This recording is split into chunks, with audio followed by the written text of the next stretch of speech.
आज हम बात करेंगे एक ऐसी कंट्रोवर्सी के बारे में जो इंडियन म्यूजिक इंडस्ट्री में कई सालों से चली आ रही है। हनी सिंह और बादशाह के बीच की राइवलरी, क्या ये राइवलरी अब ख़त्म हो गई है और क्या हम इन दोनों को फ्यूचर में साथ देखने की उम्मीद कर सकते हैं? आइए इस पूरी कहानी को समझते हैं। ये कंट्रोवर्सी 2009 में शुरू हुई थी जब हनी सिंह और बादशाह ने माफिया मुंडेर ग्रुप को छोड़ा। इस ग्रुप में रफ्तार, इक्का और लिल कोलू भी शामिल थे। उसके बाद से इन दोनों के बीच खिंचाव बढ़ता गया और उस वक्त कंट्रोवर्सी ने एक सीरियस मोड़ तब लिया जब हनी सिंह ने एक प्रेस इवेंट में बादशाह को नैनो कार बोल दिया था इनडायरेक्टली। इस कंपैरिजन ने बादशाह को काफ़ी हर्ट किया और तब से उनके रिश्ते और ख़राब होते गए।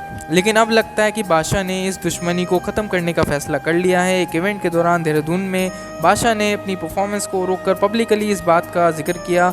उन्होंने कहा कि पहले वो हनी सिंह से नाराज़ थे लेकिन अब वो अपनी तरफ से सब कुछ छोड़ रहे हैं। बादशाह ने ये भी कहा कि कई लोग इस दुश्मनी को बढ़ाने में लगे हैं लेकिन वो अब पिछले किस्सों को छोड़कर आगे बढ़ना चाहते हैं। इसके बाद बादशाह ने एक इंटरव्यू में प्रकार के प्रवचन चैनल पर बताया कि उन्होंने हनी सिंह के साथ अपनी पुरानी फीलिंग्स को एक मेंटल बर्डन की तरह महसूस किया। बादशाह कहते हैं कि उन्होंने काफ़ी लंबे समय से जो हेट्रेट रखी थी वो असल में एक्सटर्नल प्रेशर और सबकॉन्शियस इम्पैक्ट का नतीजा थी।